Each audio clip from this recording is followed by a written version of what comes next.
નમસ્કાર, સમાચાર સાથે હું હિના। સમાચારની શરૂઆત સુરતથી કરીએ। પીએમએલએ અંતર્ગત ઈડી દ્વારા કાર્યવાહી હાથ ધરાઈ હોવાની વિગતો છે। મૈત્રી એન્ટરપ્રાઇઝ અને બીસી મેટલ સામે કાર્યવાહી થઈ છે। રાજેશ લાખાણીના નામે આવેલી સંપત્તિ જપ્ત કરાઈ। ઈડી 1.84 કરોડની સંપત્તિ જપ્ત કરી હોવાની વિગતો છે। વર્ષ 2002ના ગેરકાયદેસર બેટિંગ કેસ મામલે કાર્યવાહી થઈ છે। હરીશ ઉર્ફે કમલેશ જરીવાલા સહિતના લોકો સામે પણ ગુનો દાખલ થયો છે। તો ઈડી દ્વારા મોટી કાર્યવાહી હાથ ધરવામાં આવી છે। અત્યાર સુધી જે વિગતો પ્રાપ્ત થઈ રહી છે તે અનુસાર વર્ષ 2002ના જે ગેરકાયદેસર બેટિંગનો કેસ હતો તે મામલે કાર્યવાહી થઈ છે।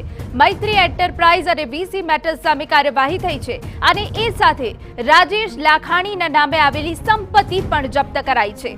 અત્યાર સુધી જે ઈડી દ્વારા કાર્યવાહી કરવામાં આવી છે તેમાં 1.84 કરોડની સંપત્તિ અત્યાર સુધી જપ્ત કરવામાં આવી છે। જો કે ઈડીની આ પ્રોસેસ હજુ આગળ પણ યથાવત છે।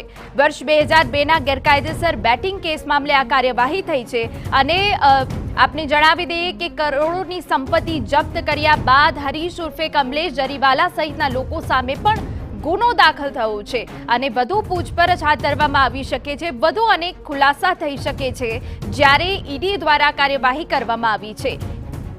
અમારા સંવાદદાતા સચિન પાટીલ વધુ વિગતે વાત કરવા જોડાયા છે। સચિન, પૂરી વિગત।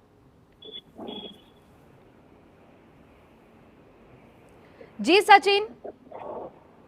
એના પીએમએલએ એક્ટ અંતર્ગત આ કાર્યવાહી જે છે એ ઈડી દ્વારા કરવામાં આવેલી છે અને આ જે મૂવેબલ એસેટ છે, મૂવેબલ એસેટને જપ્ત કરવામાં આવી છે। લગભગ 1.84 કરોડની આ સંપત્તિ છે જેને જપ્ત કરવામાં આવી છે અને આ જે આખો મામલો છે, મામલામાં જે કંપની છે, કંપની જે વ્યક્તિ છે હરીશ ઉર્ફે કમલેશ જરીવાલા, જેના દ્વારા અને એની સાથેના બીજા લોકો દ્વારા આ જે ગુનો છે, ગુનો આચરવામાં આવ્યો હતો ને એના સંદર્ભમાં જે બે સંપત્તિ જપ્ત કરવામાં આવી છે રાજેશ લાખાણીના નામની છે અને આ જે કાર્યવાહી છે એ પીએમએલએ એક્ટ અંતર્ગત કરવામાં આવે છે।